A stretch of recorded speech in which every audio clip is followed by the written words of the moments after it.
హైడ్రా పైన రాష్ట్ర హైకోర్టు సంచలన తీర్పిచ్చింది. మనందరికీ తెలిసిందే హైడ్రా కమిషనర్ని మార్చాల్సిందే, ఆయన ప్లేస్లో ఐజీ అధికారిని నియమించాలనేటువంటి స్టేట్మెంట్ చేసింది. దానికి రీజన్ కోర్టు కంటెంప్ట్ కేసులకు సంబంధించి మొత్తం 63 కేసులు ఉంటే ఒకే విషయంలో 3 సార్లు కోర్టు కంటెంప్ట్ చేశారు, కోర్టును ధిక్కరించారనేటువంటి దానిపైన కొద్దిసేపటి క్రితం ముఖ్యమంత్రి రేవంత్ రెడ్డి ఢిల్లీలో మాట్లాడుతూ హైడ్రా పర్ఫెక్ట్, హైడ్రాను కొనసాగిస్తాం, ఒక వ్యక్తిని కొనసాగించాలా లేదా అనేటువంటి విచక్షణ ప్రభుత్వానికి ఉంటుంది, కోర్టులను కూడా ఎదుర్కొంటామనేటువంటి స్టేట్మెంట్ చేస్తూ ఉన్నారు. ప్రస్తుతం ఆర్ఎస్ ప్రవీణ్ కుమార్ ఉన్నారు, మాజీ ఐపీఎస్ అధికారి, బీఆర్ఎస్ పార్టీ జనరల్ సెక్రటరీ. మాట్లాడదాం.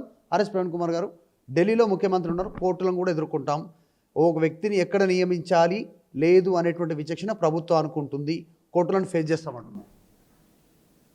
ముఖ్యమంత్రి రేవంత్ రెడ్డి గారు ఎప్పుడైతే హిట్లర్ నాకు ఆదర్శం అన్నాడో ఆ రోజే ఆయనకు ఈ రాజ్యాంగం మీద, ఈ దేశంలో రాజ్యాంగ వ్యవస్థలో ఒక మూల స్తంభమైన న్యాయ వ్యవస్థ మీద నమ్మకం లేదని చాలా స్పష్టంగా అర్థమైంది. కోర్టులనే ఎదుర్కొంటాం అనే స్థాయికి ఒక ముఖ్యమంత్రి గారు ఎదిగారంటే తప్పకుండా ఆయన నియంత అని చాలా స్పష్టంగా రుజువైంది. ఈరోజు రంగనాథ్ గారు మంచి ఆఫీసరే. రంగనాథ్ గారిని నేను గత 20 సంవత్సరాలుగా ఆయన మా డిపార్ట్మెంట్లో పనిచేశాడు. మేము చాలాసార్లు కూడా కలిసి పనిచేసాము రకరకాల కార్యక్రమాల్లో. అయితే ఇక్కడ రంగనాథ్ సమస్య కాదు. రంగనాథు మంచోడా చెడ్డోడా, రంగనాథు ఎఫ్టీఎల్ అని ఏమన్నా దుర్మార్గాలు చేసిండా, రాత్రికి రాత్రి పేదవాళ్ళ ఇళ్లలోకి పోయి వాటిని ధ్వంసం చేసిండా అనేది ఇక్కడ ఇష్యూ కాదు. సాక్షాత్తు ముఖ్యమంత్రి గారే మీడియా సమావేశంలో బహిరంగంగా అధికారులు మేం చెప్పినట్టే చేయాలి, ఈ ప్రజాస్వామ్య ప్రభుత్వంలో క్యాబినెట్ తీసుకునే నిర్ణయాలను అధికారులు పాటించాలి, అమలు చేయాలని సాక్షాత్తు ముఖ్యమంత్రి రేవంత్ రెడ్డి గారే ఒక మీడియా సోదరుడు అడిగిన ప్రశ్నకు సమాధానంగా చెప్పారు.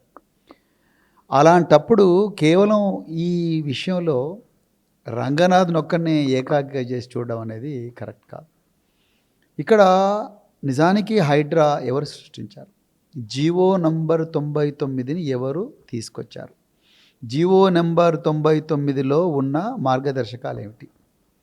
అంతకు ముందు కేటీఆర్ గారు ఉన్నప్పుడు నేషనల్ డిజాస్టర్ రికవరీ ఫోర్స్ అని, ఎన్డీఆర్ఎఫ్ లాంటి డిజాస్టర్ రెస్పాన్స్ ఫోర్స్ అని ఏదైతే పెట్టారో దానికి అలాగే హైదరాబాద్లో కూడా ఒకటి ఉండాలి. ఎందుకంటే హైదరాబాద్లో విపరీతంగా వరదలు, రకరకాల విపత్తులు జరుగుతూ ఉన్నాయి అనే విషయంలో, రోడ్ వైడనింగ్ కానీ వీటన్నిటి విషయంలో, ఎంక్రోచ్మెంట్స్ రిమూవ్ చేయడంలో కానీ వీటన్నిటిని కూడా హ్యాండిల్ చేయడం కోసం అప్పుడు కేటీఆర్ గారు ఇలాంటిదే ఒకటి ఫోర్స్ తయారు చేసి దానికి విశ్వజిత్ కంపార్టీని ఒక ఐపీఎస్ ఆఫీసర్ను మొట్టమొదటి అధికారిగా పోస్ట్ చేశారు. అసలు కేటీఆర్ గారి సమయంలో ఉండే డిజాస్టర్ రెస్పాన్స్ ఫోర్స్కు రేవంత్ రెడ్డి గారు జీవో 99 ద్వారా తీసుకొచ్చిన హైడ్రాకు గుణాత్మకమైన తేడా ఉన్నది. ఆ టైంలో ఎవరు కూడా ప్రజలు హాహాకారాలు చేయలేదు. కేటీఆర్ గారి టైంలో, ఆ టైంలో ఆ దురాక్రమణలు అంటే ఆక్రమణలు తొలగించినా, లేకపోతే రోడ్లు వెడల్పు చేసినా, లేకపోతే వరదల బీభత్సంలో ప్రజలను కాపాడినా ఆ రోజు ఎవరు కూడా హాహాకారాలు చేయలేదు.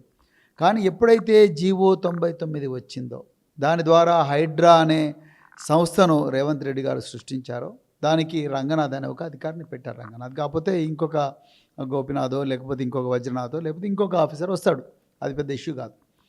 సో ఎప్పుడైతే అక్కడ ఆఫీసర్ను పెట్టి వాళ్ళకి ఇచ్చిన ఎజెండా ఏంటయ్యా అంటే, మీరు జీవో నెంబర్ 99 చదివితే మీకు అర్థమవుతుంది.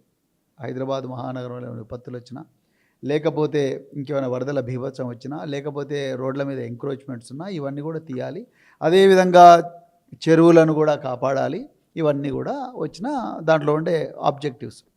కానీ ఈరోజు తెలంగాణ ప్రజలకు గుర్తుకొచ్చేది ఏంటయ్యా అంటే, జీవో నెంబర్ 99 ద్వారా సృష్టించబడ్డ హైడ్రా అంటే కేవలం పేదోళ్ళ గుడిసెలను కూలగొట్టేదే.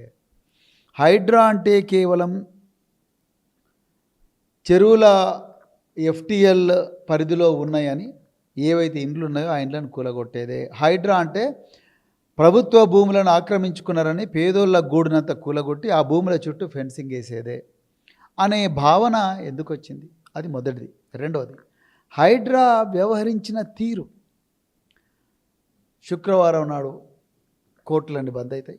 శనివారం నాడు ఉదయం 5 గంటలకు పెద్ద ఎత్తున భారీ పోలీసు బలగాలని మోహరిస్తాయి. మోహరించిన తర్వాత మీడియా దూరం పోదు, మీడియా ఎవరు ఉండరు అక్కడ. ఫటాఫట్ 1 గంటలోనే బుల్డోజర్స్, ఇల్డోజర్స్, స్టోన్ కట్టర్స్, వైర్ కట్టర్స్ ఇవన్నీ పోతాయి. మొత్తం కూడా నేలమట్ట చేస్తాయి. అక్కడున్న ప్రజలు దివ్యాంగుల, సీనియర్ సిటిజన్సా, అంటే ముసలి వాళ్ళ, చిన్నపిల్లల, బడికి పోయే పిల్లల, వాళ్ళు అసలు ఎక్కడ పోతారు, వాళ్ళకి ఆల్టర్నేటివ్ లొకేషన్ ఏంటి అవన్నీ చెప్పకుండా, వాళ్ళకు ముందస్తు నోటీస్ ఇవ్వకుండా, ప్రిన్సిపల్స్ ఆఫ్ న్యాచురల్ జస్టిస్ ఆ ముందస్తు నోటీసులు ఇవ్వకుండా కంక్లూజివ్గా ఇంకో మీ కేసు మేము కన్సిడర్ చేశాము, ఇంకా మీకు ఇంతకన్నా ఇక్కడ ఉండే అవకాశం లేదు అని పూర్తిగా వాళ్ళను చూపించి, వాళ్ళను ఆల్టర్నేటివ్ చూపించిన తర్వాతనే అప్పుడు నువ్వు డిమాలిషన్కి వెళ్ళాలి అనేది ప్రిన్సిపల్స్ ఆఫ్ న్యాచురల్ జస్టిస్. ఎందుకంటే ఇల్లు సమస్య. ఎందుకంటే రాజ్యాంగంలో ఆర్టికల్ 21 జీవించే హక్కునిచ్చింది. పర్సనల్ డిగ్నిటీ, లైఫ్, లిబర్టీ ఇవన్నీ కూడా రాజ్యాంగం 21 అధికారం ఇచ్చింది. ఇవన్నీ తుంగలో తొక్కి పోవడం. అదేవిధంగా వాళ్ళ హైడ్రా చేసిన పనులు ఏంటయా అంటే, ఇప్పుడు కోర్టు ఎందుకు 63 సార్లు court contempt of the court అంటే కోర్టు రంగనాథ్ కూడా అదే అంటున్నాడు. ఈ 63 సార్లు కేసు నా మీద అయింది, కంటెంప్ట్ ఆఫ్ కోర్టు, ఎఫ్ఐఆర్ చేస్తున్నారు, కోర్టుకు పోతున్నారు. నా మీద పోయిన వాళ్ళంతా బడాబాబులు, అక్రమార్కులు, పెద్ద దొంగలు, వీళ్ళంతా కూడా కబ్జాకారులు నా మీద పోతా ఉన్నారు. వీళ్ళంతా పోయిన వాళ్ళు, పేద ప్రజలు నా మీద కోర్టుకు పోయింది ఎవరు లేరు. ఈ 63 కేసులు ఈ ల్యాండ్ కబ్జాదారులు వేసినటువంటిదని రంగనాథ్ కూడా ఒక స్టేట్మెంట్ ఇచ్చారు. నేను మళ్ళీ చెప్తున్నా, ఇది రంగనాథ్ వర్సెస్ ప్రజలు కాదండి.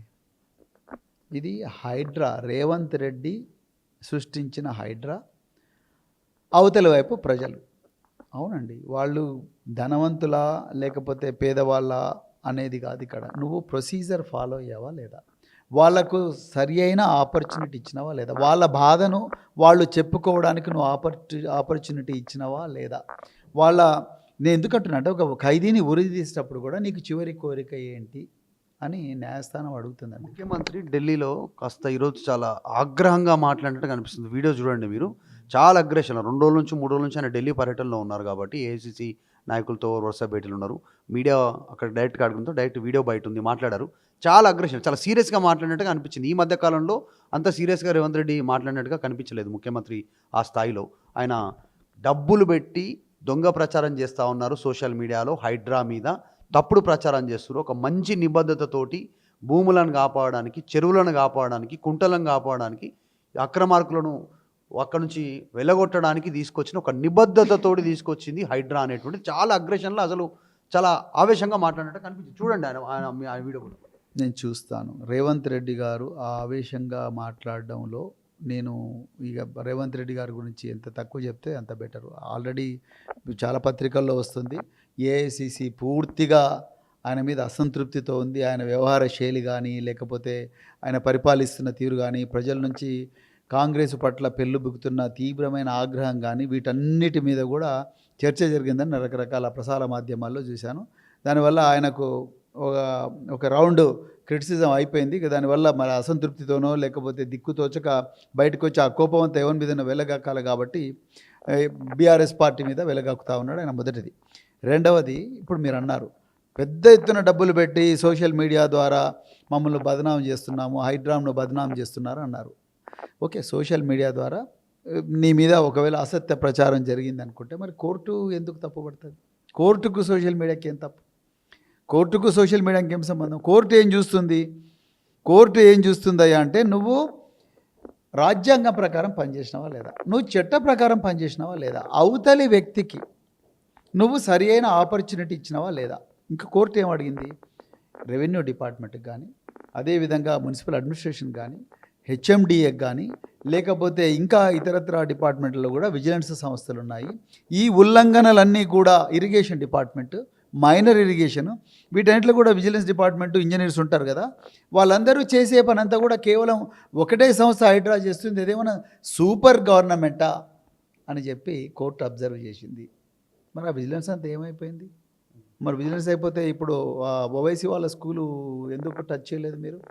ఫాతిమా ఇంటర్నేషనల్ స్కూలు, అది కూడా చెరువులోనే ఉంది కదా, అదేవిధంగా దుర్గం చెరువు పక్కన తిరుపతి రెడ్డి గారు ఇల్లుంది. తిరుపతి రెడ్డి గారి ఇంటికి కూడా మరి ఎఫ్టీఎల్లోనే ఉన్నదన్న హైడ్రా ఆయనకు నోటీస్ ఇచ్చి ఆయన 15 రోజులు కోర్టుకు పోయి స్టే తెచ్చుకునేదాకా ఆగిన హైడ్రా మరి మిగతా బతుకమ్మ కుంట, లేకపోతే ఇంకో కుంట, సున్నం చెరువు, లేకపోతే ఇంకా దివ్యాంగుల కాలనీ మహబూబ్ నగరు, వీటన్నిటి చోట్ల కూడా ఎందుకు ఆగలేకపోతున్నది? బౌద్ధుర్గూడలో ఎందుకు ఆగలేకపోతున్నది? ఇది నా పాయింట్. బౌద్ధుర్గూడలో అయితే ఆ భూమిని అక్వైర్ చేసేటప్పుడు బుల్లెట్ ట్రైన్ కోసం అని అక్వైర్ చేస్తున్నామని చెప్పి పొద్దున 6 గంటలకే మా ఇండ్లకు, సబితా ఇంద్రెడ్డి గారి ఇంట్లకు, మా అందరి ఇంట్లకు పోలీసు వాళ్ళని పంపించారు. అవసరం అనండి? మరి మాకు ఆ ప్రజలు వాళ్ళ గోడు వెలబుచ్చుకోవడానికి సమయం ఇవ్వాలిగా. వాళ్ళకు ఒక నోటీస్ ఇవ్వాలి, అయ్యా బాబు భూమి మీది కాదు, ఇది ప్రభుత్వ భూమి, మీకుంటే ఏమైనా పేపర్లు చూపండి, మీకు ఏమైనా కంపెన్సేషన్ కావాలా, ఉంటే మీకు ఎన్ని గజాల భూమి ఇస్తాము, మీకు ఎన్ని లక్షల రూపాయలు కావాలి, ఏమంటారు భూమిని రికవర్ చేసే చట్టంలో ఈ విధంగా ఉంది అని చెప్పి చెప్పాలి కదా. సో ఇదంతా ఏంటంటే ఇది రంగనాథ్ ఇష్యూ కాదండి. ఇది రంగనాథ్ను ముందర పెట్టి రేవంత్ రెడ్డి తన పబ్బం గడుపుకోవాలని అనుకున్నాడు. కానీ గౌరవ న్యాయస్థానం దీన్ని గుర్తుపట్టి ప్రజలకు ఇంతకన్నా ఎక్కువగా ఉపేక్షిస్తే ప్రజలకు తీవ్రమైన నష్టము, ప్రమాదం జరిగే అవకాశం ఉన్నది. మొత్తం రాష్ట్రంలో పరిపాలనా వ్యవస్థ వల్ల, గాడి తప్పిన పరిపాలనా వ్యవస్థ వల్ల ప్రజలు తీవ్రంగా నష్టపోయే ప్రమాదం ఉందనే గౌరవ హైకోర్టు ఏం చెప్పింది? చీఫ్ సెక్రటరీ గారు దయచేసి ఈ అధికారి కాకుండా ఇంకొక అధికారిని పెట్టండు అని చెప్పింది. ఇక్కడికే వస్తే రేవంత్ రెడ్డి ముఖ్యమంత్రి ఏమంటున్నారంటే, ఏ అధికారిని పెట్టాలి అనేటువంటిది విచక్షణ ప్రభుత్వానికి ఉంటుంది, మాకు తెలుసు ఎవరితో పని చేయించుకోవాలనేటువంటిది, అవసరమైతే కోర్టును ఫేస్ చేస్తాం, కోర్టును ఛాలెంజ్ చేస్తాము, ఎదురిస్తాం అనేటువంటి స్టేట్మెంట్. అంటే ఈ వర్డ్ మాట్లాడు, కోర్టులను కూడా ఎదురిస్తాము అంటే నిజంగా ఏ అధికారిని ఎక్కడ పోస్ట్ చేయాలనేది ప్రభుత్వానికే ఉంటుంది అధికారం, కోర్టులకు ఉండదు. కానీ 63 సార్లు కోర్టు ధిక్కార కేసులు ఎదుర్కొంటుంటే, అదేవిధంగా 3 సార్లు ఒకటే ఇష్యూలో కోర్టు ధిక్కారం కోసం చివరికి హైడ్రా కమిషనర్ గారినే కోర్టుకు పిలిపించి ఆయనతో క్షమాపణ చెప్పించే పరిస్థితి వస్తే, ఇన్నిసార్లు ఒక అధికారి కోర్టు ధిక్కార కేసులు వస్తూ ఉంటే ఇక మాకు ఇంతకన్నా వేరే మార్గం లేదు, మీరు ఈయన కాకుండా వేరే వాళ్ళని ఎవరినైనా పెట్టండి అని చీఫ్ సెక్రటరీ గారికి ప్రభుత్వం సూచించింది. ఎప్పుడు? When executive fails then only judiciary enters into the picture. కరెక్టే. కానీ ఇప్పుడు ముఖ్యమంత్రి ఢిల్లీలో మాట్లాడిన మాటలను చూస్తే అది ఇంప్లిమెంట్ చేసేటువంటి దిశగా కనిపించట్లేదు అనిపించింది, నాకు అనిపించింది. అంటే నేను ఇన్ని రోజుల నుంచి పనిచేస్తున్న జర్నలిస్ట్ కాబట్టి అనిపించింది, ప్రభుత్వానికే ఉంటుంది విచక్షణ ఎవరిని ఎక్కడ ఉపయోగించుకోవాలనేటువంటి. సో అంత ఈజీగా కోర్టు ఆదేశాలను ఒక్క నిమిషం, రేవంత్ రెడ్డి గారికి తెలంగాణ ప్రభుత్వానికి అలాంటి అభ్యంతరం ఏమైనా ఉంటే వాళ్ళు డివిజన్ బెంచ్కి పోవచ్చు, దాని తర్వాత ఇదే ఆర్డర్ను సుప్రీంకోర్టులో కూడా ఆయన ఛాలెంజ్ చేయవచ్చు. కానీ ఒకసారి సుప్రీంకోర్టు మీరు ముందు హైకోర్టు ఇచ్చిన ఆదేశాలను పాటించండి అంటే ఆయన పాటించడం తప్ప వేరేది చేయడానికి వీల్లేదు. అప్పుడు ఆయన పాటించకపోతే ఆయన మీద కూడా యాక్షన్ తీసుకునే పరిస్థితి